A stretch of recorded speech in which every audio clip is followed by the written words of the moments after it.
I just am thinking about the end of the last podcast when you closed us by saying you're worth it, and really inviting people into knowing you're worth it. And I just want to say the same thing here, whether it's you're going into a group experience, you're going into a counseling session, like you are worth it. You are worth being intentional around this. You are worth taking some time to think about what would be helpful for me. What do I want to process through?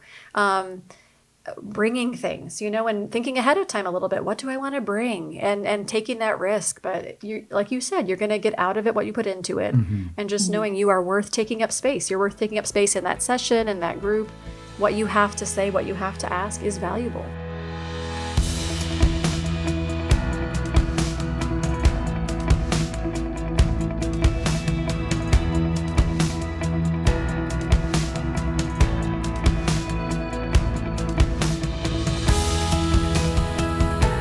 Welcome to the Faithful and True podcast. I'm Randy Everett, the co-host of the podcast, and we're here today with Greg Miller, as always. It's good to be back. Great to see you, as always, Greg. And also, we were able to coerce two of our most valuable team members here, our director, Debbie Laaser, and Elizabeth Hardesty. We're so happy to have you with us today. We're going to continue a conversation we started basically on the last podcast. Only today we're going to talk about what you can do to prepare yourself to maximize your experience before and after a therapy session or a group session. Yeah, because that's one of the questions that I will get is, what do I do next, or how do I get ready for this? And we do want people to get everything that they can out of the experience. We know that group is expensive. We know that counseling is expensive. And we want people to feel like they've really maximized their time and their resources. And so we're going to begin with, what are some of the tips, what are some of the suggestions you would have for someone to get ready or prepare when they know that a group is coming up or counseling is coming up? Do you want to go first? Sure, I can start us off on this. Go one. ahead. So we talked in the previous podcast about being intentional, being proactive, and I think the same thing here. There's something about knowing that it's coming up. Okay, I've got group this week, or I've got a therapy session this week. Days beforehand, beginning to be mindful of, all right, what am I wanting to use that time for? You're not waiting until the day of, or even as you're sitting down in that chair to begin thinking about, what do I want to talk about today? You're thinking about it ahead of time. So even practically, for me, one idea I had that I remember is I had a journal where I had a little tab saved just for my counseling, where I would begin throughout even, the week or 2 weeks before the session, writing things down, like what's coming up for me? What do I want to process through? What am I struggling with? And having those things to bring in. Mm-hmm. I would say also it really works to take time to slow yourself down before you come in, not to race in from work. If you were late and you got into traffic and then you showed up a few minutes late and you come in and you're huffing and puffing and you're not really very present. So I think even to calm yourself, and for some, I think they might pray before they come into a session, that God might be part of the session for them and bring to them what they need to think about. I think the hurriedness of our lives is not helping that for the most part. And even the fact that, we do some of our things virtually these days prohibits people from really taking drive time, perhaps, which would normally give you that time to settle in, prepare to go someplace, to do something. So there's some things that we really do need to be intentional about, because our life is giving us a lot of options that can be good sometimes, but they also can work against us. Right. You mentioned the drive time. When I was in group, the counseling center was about an hour away from where I lived, and that hour did provide me with that opportunity to settle in and think about what it was that maybe I did want to process, or what was going on for me. And like you said, Deb, we now, with technology, I can have an appointment with somebody on their lunch break. And so sometimes they are coming in, and sometimes they will say it, I'm rushing, and sometimes if all I've got is 2 minutes, but to take those 2 minutes and kind of breathe deeply, get present. There have been many times when I have suggested, what if we just slow down as we're getting started? Because what we know is the more present we're in it, the more we're going to get out of it. And so even if we can just set aside that sense of being rushed and take advantage of the time that we have, I think that can be helpful. I also encourage people to the best of your ability to be strategic when your appointments are. I always try to do my appointments later in the afternoon so that I don't have to work after. Because it is hard to make that transition when you've had this meaningful, significant counseling experience, and then you've got to get back to your office or your desk or to work. That can be a difficult transition. I think even maybe practical, maybe silly, but building in some of these rituals even beforehand. Do I brew myself a cup of tea or a cup of coffee, or light a certain candle or something that even just kind of puts me in that space of slowing down and preparing myself for this. Yeah, I love the idea of rituals. And, just one of the things that works well for us when we go in person to a group or a counseling session is we take care of other things like children or any other conflicts we might have that would disturb our presence at some place. But when we're doing something virtually, maybe we don't think about that quite as much. And we're hoping the baby won't wake up, but if they do, we don't have an alternative. And then we're stuck with kind of bouncing a child on our knee while we're trying to have a counseling session, and that doesn't work very well to try to be attentive to what's being said. So again, being proactive about some of those things, I think is going to be very helpful for us to use that time well, to hear well, and to be able to take away what we're learning on and can process. I think that idea of space is so important because if somebody comes here to the center, we are responsible for the space. And so we create that space. But if I'm Zooming and I'm responsible for the space, then what am I doing to take responsibility for that space? And even if it's in my car, can I do some things that help me to be more present? I know that a lot of guys that I work with, they do their appointment at work, but what they will do is drive their car out to a part of the parking lot where there aren't many people. They try to separate themselves out because it is distracting. You don't know who's going to see you in your car. You don't want somebody to walk up and say hi in the middle of your appointment. And so something simple as saying, I'm going to give myself enough time to drive to a different part of the parking lot so I can have this conversation. I think you kind of mentioned this, Deb, but it's partnering with our spouse when possible to clear a space for us. I just had a conversation with a guy, and the baby was in the room, and he just made the comment, next time I'm going to make sure that my wife is available so that, I can be more fully present. And, what I said to him is we're going to do everything we can to get as much as we can out of this. And part of it is we've got to acknowledge our reality. So you can hear the children. You may hear screaming. If you need to say, hey, I got to go check on them, we're just going to bring this into the space. We're not going to deny that. Because saying that actually helps me be more present also. But if we can clear a space, we need to be able to do that. I loved your idea, Elizabeth, of bringing a journal, and I know you did that regularly. And I think people who are really tuned into conversation and wanting to take away information, do journal with even if it's a few words or some topic that was being discussed, so that it gives them something to remember and take away to start processing later. So I know in our groups we always encourage them to bring journals, that it's fine to write things down, what they're hearing. I can remember some people had tabs for various things like books that might be mentioned in counseling or songs or other websites to go to get information, but just writing those things down so we don't forget really helps us to use that. Oh, so important, I think, because there's so much that you're thinking during a session, or that you're saying, or you surprise yourself, I just said that, or something the therapist is saying, and you want to write these things down so that later, when you're doing some processing, it's so much you're taking in to try to remember. And so I think having those things written down and being able to go back and do some deeper processing is so important. We talked about the preparing, and you would journal and just write yourself notes.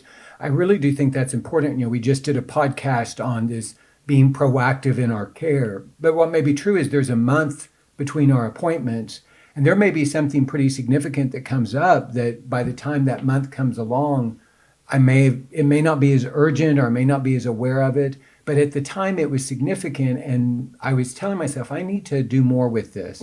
So if I can write that down, if I can have that in my journal, even if it happened 3 weeks ago, I can still bring that in and say, hey, I'd like to be able to process this.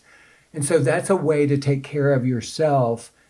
Even if I have to wait 3 weeks to talk about it, I'm telling myself this is something that I want to talk about. But for most of us, the only way we're going to remember it is if we write it down. Mm-hmm.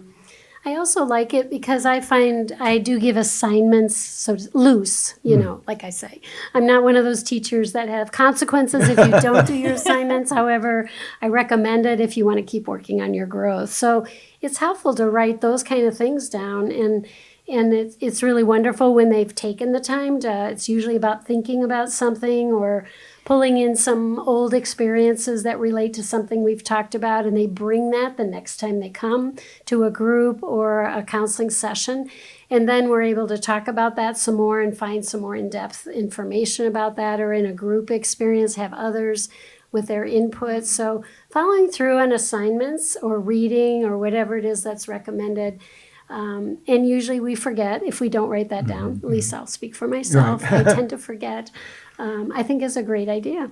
Well, and sorry, Greg. No, go ahead. Yeah. I just am thinking about the end of the last podcast when you closed us by saying you're worth it, and really inviting people into knowing you're worth it. And I just want to say the same thing here, whether it's you're going into a group experience, you're going into a counseling session, like you are worth it. You are worth being intentional around this. You are worth taking some time to think about what would be helpful for me. What do I want to process through? Bringing things, and thinking ahead of time a little bit. What do I want to bring? And taking that risk. But you, like you said, you're going to get out of it what you put into it. And just knowing you are worth taking up space. You're worth taking up space in that session, in that group. What you have to say, what you have to ask is valuable. Right. Rebecca Deckers was in previously, and one of the things that we talked about was journaling. And one of the things we talked about journaling is a space where I can bring that part of me that isn't very attractive, that survivor part of me. And I can write things in my journal that I would never say out loud, that I wouldn't want people to know, but really are a part of me. And I think the advantage of that is sometimes I can be guilty of wanting to sanitize myself for my therapist. I want to kind of clean up the mess. But if I've written some things down that maybe aren't the best version of me, then I can bring that into the session, because that is part of me that needs to be seen and accepted and known. And that once I write it down, it's easier for me to own it. And if I don't do that, it's easier for me to deny it. And so part of this is bringing my full self into the experience, and whatever helps me do that is going to serve me in the counseling session itself. See, this may come from my very, as we call it, classic self. Is that right, Aaron? It's not that I'm just old, although I might be. No, you are a classic. I'm classic. No doubt about it. I really encourage people to be intentional about using paper and pencil or pen, not to do their journaling on their phone. And like I said, I just cannot see how that works, and it might be because I'm so classic. However, there is something therapeutic, I believe, in and of itself about using old-fashioned paper and pencil to write out things. So if you generally don't do that and you use your phone to do that, I guess I would just encourage you to try it the other way for a while and see if it makes a difference. Yeah, there is something, I'm not a brain specialist, but I would think that there's something about how your brain engages when you're using your hand to write, and the paper and the feel and the texture and all that type of thing. And I guess that is true with technology. But I would think that if we're trying to get deeper into our more authentic self, the old paper and pencil, I think, is a great way to do that. Or pen, if that's more your style. Markers, as we like to use around here. Markers, Yes. gel So pens. we've talked a little bit about preparing and getting ready. Is there anything else that y'all would add to? I have a group coming up or a session coming up, and I want to be ready for that. Anything else you would I add? think the one thing I would add to that is, like, for our groups, I think the men's groups too, we have a check-in process. And there too, there is something about letting yourself be where you are and showing up organically. And I think there is something also about coming in, being mindful somewhat ahead of time. Like I too had a drive time when I came to group. I drove an hour and a half, and it gave me time to begin thinking about like, okay, what am I feeling and how have I shown up well for myself and what do I want to own? And I had already had some thoughts written down, but I really came into group, I think, feeling prepared. So I would just add that, I think, of if there is a check-in or some kind of formalized process, giving it some thought ahead of time. And probably the reverse when you were done with your session and you had an hour and a half to drive home. Exactly. Well, and that's a great segue to the next thing we're going to talk about. Where did I come up with this stuff? And so when the counseling session is over or when the group session is over, what does it look like for us to maximize that experience in the way that we process it?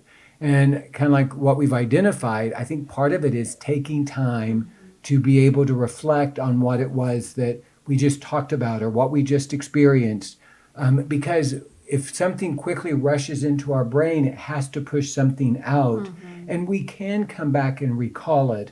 But if we can just take a moment before we step back into the office or we re-engage our kids, just to write some things down or even to sit in silence and reflect, we're going to be able to, I think, retain it a little bit better. I think, first of all, about taking time to have the emotions that might have just organically come up in the session or the group.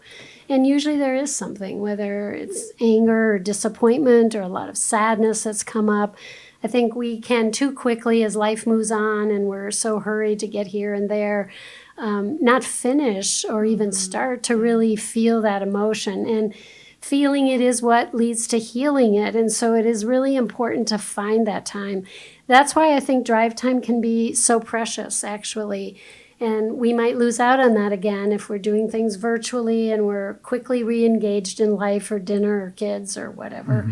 And if that's the case, I think being intentional about when will I soon take time to do that. Can I do that right after dinner and have someone else help with the chores around here, or when can I fit that in? But I too had a lot of drive time to get to my therapist, and I've always believed that it was one of the most helpful things that allowed me to use my counseling experience so richly.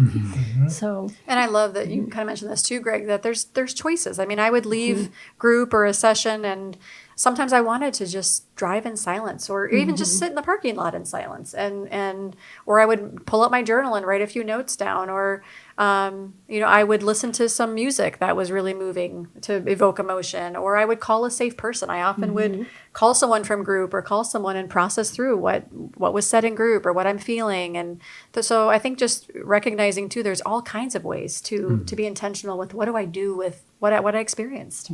I do think that one of the ways that we solidify the experience is by sharing it with others.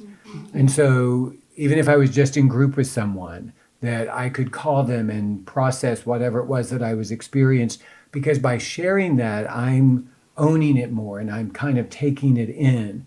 And so sometimes our temptation is just to isolate with whatever we experienced. And what can be true is if it was painful, we may not want to revisit that pain. If it triggered shame, we may not want to revisit that shame.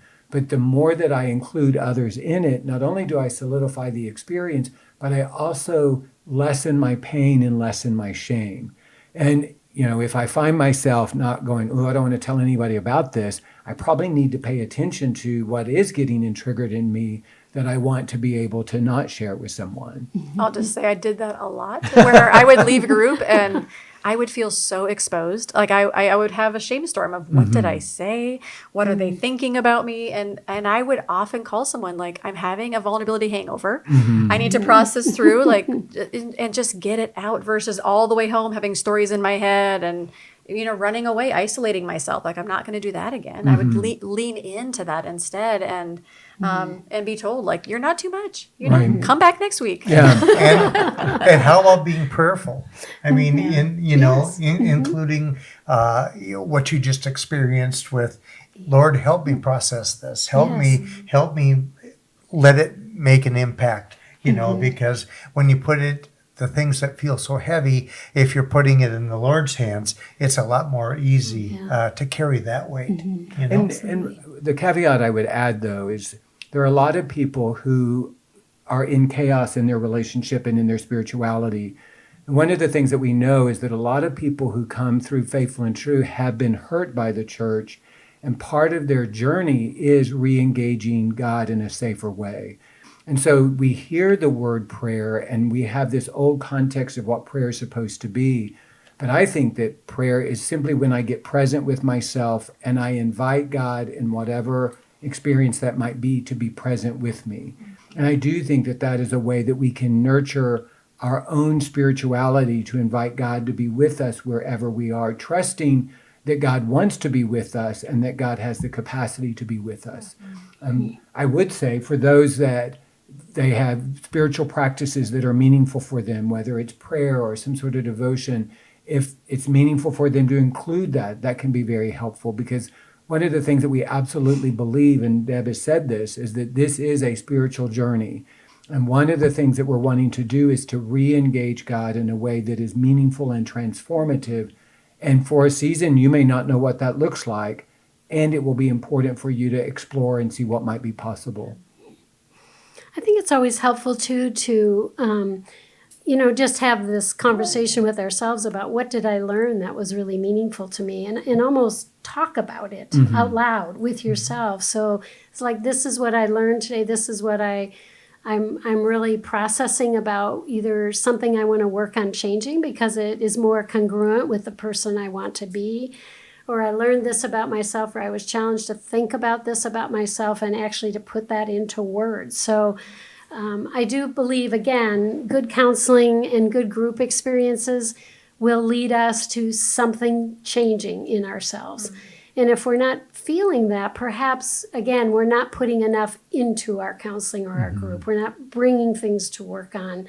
Or we have the wrong person leading us because they're telling us what to do too much rather than letting us explore that and figure out what's right for ourselves. But figuring out and being able to name those things, I think, is really helpful to us, so that when we name things, we can begin to change things. Right. And we talked about this idea of, if I'm going to counseling or if I'm going to group, I may even have an awareness of this is what I want to work on. And so one of the ways to process it is to ask myself at the end, did I work on that? And sometimes the answer will be no, but I worked on something else unexpected that was amazing. And sometimes it will be, yeah, and that was exactly what I think I needed. But if I'm bringing something in to the experience, it makes sense that I evaluate and see if on the back end it was something that I realized or not realized, and then why. Yeah, what am I taking out? I love that question. Yes, what am I bringing in? And yet also checking out with yourself. What am I taking out of here?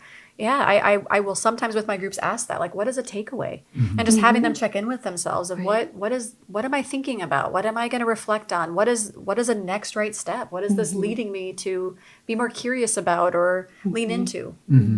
I think it can also be really interesting to ask yourself, if your counselor or group leader is not asking you, what you're feeling on the front end when you come, and also what you're feeling on the back end as you leave.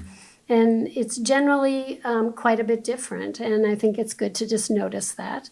And I think it builds trust in the process, that even though it could be hard to come or hard to be vulnerable, you're focusing then on, well, what am I feeling actually, though, as I go away?